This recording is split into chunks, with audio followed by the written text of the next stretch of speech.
Good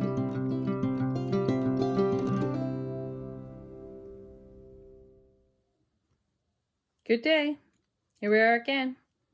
Another visit, another day, another time to share some things, what I'm doing, and share some thinking, some thoughts, some principles for living life. When I first started this YouTube channel, I was retiring, and my goal was to put forward the notion, the idea, the benefit of being creative. And I put that forward because it helps with anxiety and depression and burnout. And it was a pattern that I noticed in a lot of my counseling where people were dealing with a lot of those issues, maybe not all at once, one at a time. But being creative was the aspect that helped energize them and help them feel like they wanted to live life again, like they wanted to move forward with some kind of idea or plan. And part of the reason for that is because when you're being creative, generally it's something you have started for yourself, and there's no time clock to punch. Years ago, we used to have these cards. We put in the time clock, and that would show when you arrived at work, and when you were done, you had to punch the card again and leave. Anyway, I don't think those things are even existent now. Existent? I don't think those things exist. Anyway, okay, so what's happened was I've noticed that, I've realized that most of my YouTube channels are now about knitting. Okay, that's because that's what I have been indulging in mostly. And during COVID, I was making soaps, but you want the soaps to be fresh. So then I went into woodworking because I was interested in it and I had a lot of fun doing it. And the soaps, if you made them and didn't have markets, they would dry out eventually. And as we know, the COVID lasted a lot longer than we thought it might. So the thing about woodworking projects, which I did mostly in the spring and summer, they don't dry out. Technically, they don't dry out. I've had to repair a few things, but they last longer. And then I got into knitting again because I knit off and on for years, but I decided to pick up some different kind of projects. So what am I working on right now? Yeah, the emphasis on my YouTube channel seems to be knitting. Okay, so we're just going to go with it. So I mentioned the shawl that I was knitting, and I'm still working on it. I've pulled it back I don't know how many times now. I was tempted to pull it apart completely the other day, but I didn't. Whatever I did in the beginning of this knitting pattern to get this effect, I didn't write it down. I don't know what I was doing. It was just like, well, what if I made eyelets, knit one, knit two together, yarn forward, blah, blah, blah. And I set it aside for quite a while. Then I picked it up and I couldn't remember what I was knitting. So now it's different. So this is actually the middle point of the shawl. And I tried several different things to recreate this initial stitch, but it's not working for me. So I'm just going to, half the shawl is going to be this, half is going to be that. And the point is, it's for me and I should enjoy it. So, and I put it forward in a short called like the no-fail shawl. And it's true. If you're just knitting for yourself, it really doesn't matter if there's a mistake in it or not. The no mistake shawl, you just knit it. I've been working on my sweater, which is a similar pattern, but a little bit different. And now these are the sleeves. I've done the front and back body. They are blocked and waiting for me to sew together, and I'm working on my sleeves. So, and it's a similar type pattern. You do 14 rows of this, knit one, yarn over, knit two together, then straight knit rows and a purl row in there. And then this one is knit one, knit two together, yarn over twice, and slip, slip, and knit. So it's quite fun. And these pattern ideas are all new and different for me. So, and I'm having fun with it. I keep making mistakes, but sometimes you can fudge over your mistakes a little bit and nobody really knows. If you don't point it out when you're wearing it, you should be okay. So there's that. And then I was knitting socks. So I picked up this Croy sock wool to use on my central knitting machine, which is great, but it's a very loose knit. And I guess it's okay for some, but I have this little goal, I don't know if I'll reach it, of knitting 22 pairs of socks, which would cover just about everybody in our family. Kids, their spouses, and grandkids. So, but I did, knitting socks, I think you just need to go back to hand knitting. So I'm knitting on the round, and I'm knitting them both at the same time, sort of. I'll knit one for a while, knit the other. That way, hopefully, I can keep them the same length, and I don't know. I'm just doing it that way for whatever reason. So I'm switching back and forth on that. So that's that. And then this morning, don't we love to cast on stuff?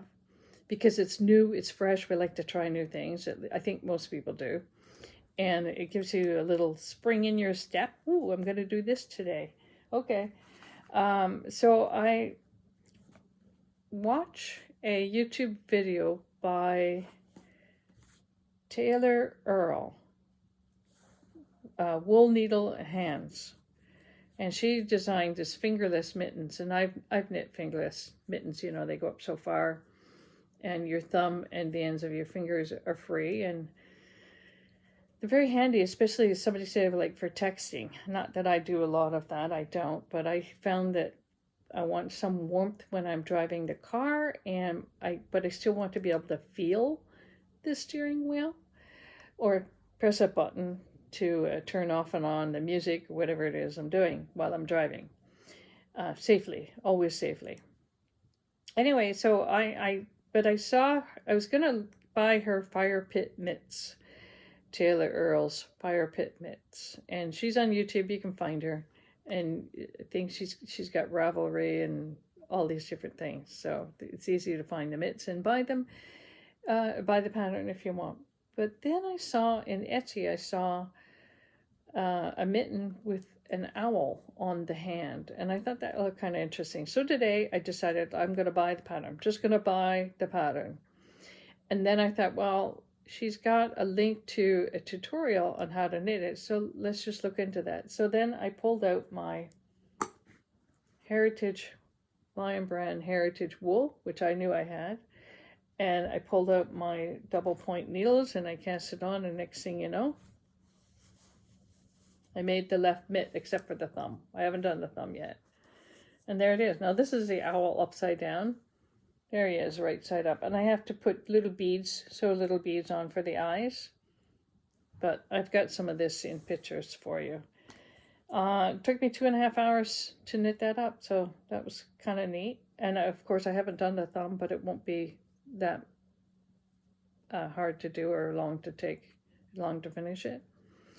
And I think once you follow along instructions and get an idea of where you're going with it and how to do it, then hopefully you gain a few skills about casting on, how many stitches, and knitting, and doing the increase for the thumb gusset and that sort of thing, all of which I've done in other mittens.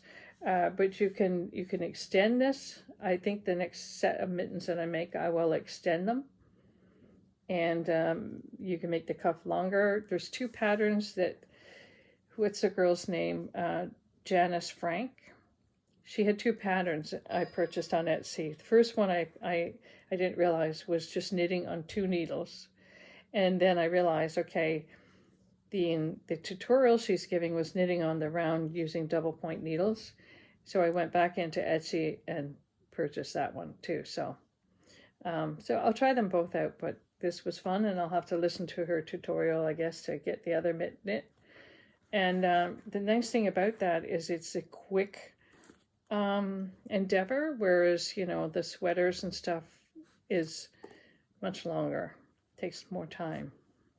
Here's what I started with: some Lion Brand Heartland wool, a cable needle, double point needle, size 5mm.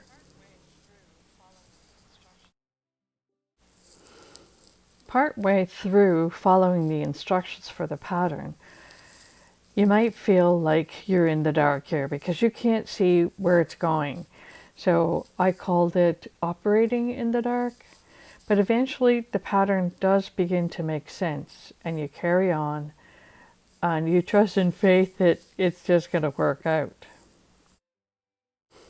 This is the mitten, the pattern actually finished with the ribbing on the bottom, ribbing on the top. I haven't completed the thumb yet, but that'll be the next thing I'm going to do. I used just a couple little markers to show where the eyes would go.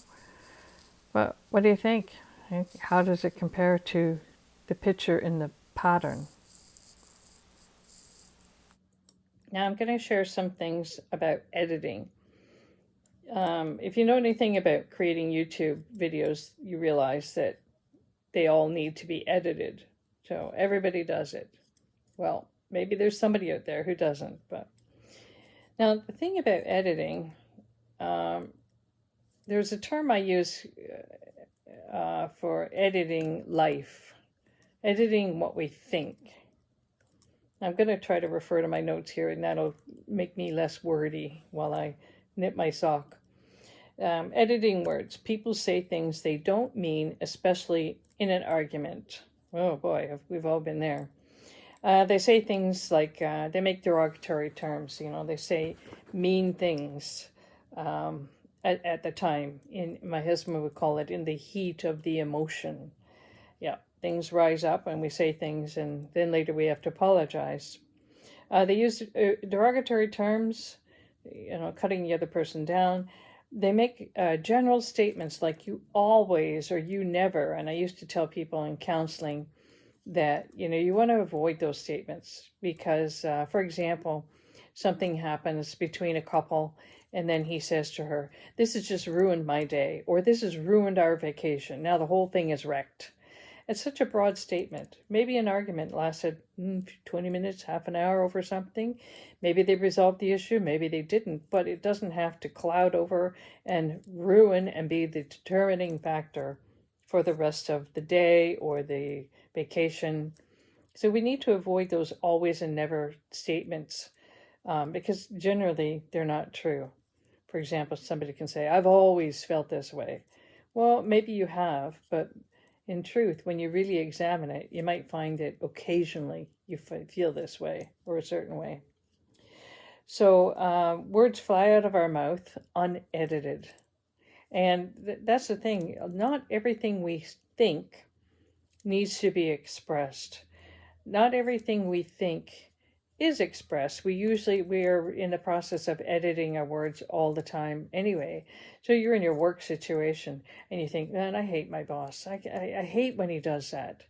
And maybe it's true, you dislike him for whatever happened. But hopefully, generally, you can sort of wash that out a bit and remind yourself of some of the good aspects of your boss. And if not, then maybe you need to be working somewhere else. But when you think those things, you edit your thinking. You don't express it. He walks by and you say, I hate you. You don't. You edit your words. So one woman commented that while drinking, her husband had said things that really hurt. And she felt that those things that he had expressed were what was really in his heart. And I disagree because I think, again, the editing feature has been turned off. And not everything we think or say is right or should be expressed. So we need to edit. Whether we realize it or not, we're editing our speech all the time. We don't say or do everything that enters our mind. So a friend told me that sometimes when he stands in a subway, this thought would enter his mind that he should jump out into the tracks. Of course, he doesn't, and he didn't. And we can't say for sure where such a thought comes from, but we do have those kind of strange thoughts, like this tree is going to fall on me, or I'm going to have an accident today when I'm driving on the 401, or, we have these kind of thoughts. And I think that we could say that it's sort of a fear and anxiety, and that usually we can dismiss them quite quickly. So again, we're editing our thinking, and obviously we don't act on our thinking. So not everything we think or say is right. We edit our thoughts all the time, and so we should. And if an argument ensues and we say a lot of dumb things, unedited shrieking, when we are calm, we need to apologize and wash away the negative with a rehearsal of the good. So you can remind your partner, your friend, whoever it is, um, of the good, the things that you like about them, the things that are good about their character. Because, arguments happen, and sometimes there's a little bit of character assassination that occurs. And those things stay with your spouse, your partner, and we need to help wash it away. And if you've been the recipient of some lashing, some negative, unedited words, you can hope or ask for the apology, and maybe that'll happen. And hopefully that happens when you find a way of coming together again. But in the meantime, what you can do is help to wash away the effects of that on your own by reminding yourself of who you are. So I could say to myself, I'm strong, resilient, reliable, capable, honest, caring, compassionate, forgiving. I can remind myself of the strengths of my character, which can help wash out the negative. So fortunately for me, I'm not subject to a lot of arguments, and certainly not denigration of character. I had a lot of that in my first marriage, and those were key features, and that was very bad. And that's a whole other story. But I'm in a good marriage, and I'm in my 26th year, and I'm enjoying it. And we do everything we can to be mature, wise, edit our words, not say everything that pops into our head, avoiding the always and never and all-in-sweeping, all-encompassing statements that are really not true. And we try to make short accounts of things. So if there's an argument, we apologize. And sometimes there's a correction of behavior or a change that needs to occur or a decision that has to be made. Because these are the kind of things that cause arguments to crop up. So the main point here is edit your words. I edit my YouTube and my words, my thinking, and what I say. And you can do the same if you have a YouTube, that is. You can learn to train yourself to edit so that most of what comes from you is good and positive and kind and refreshing. So I hope you enjoyed this. And, they always say, hit the like button, the thumbs up, subscribe, comment, because that will help the algorithms. I really would like to have more than like 40 people watching. Okay? So tell your friends, let's promote it. And honestly, I need to promote it more myself, so I'm going to do that. Anyway, I hope you have a good day. It is sunny here, thankfully. And enjoy March.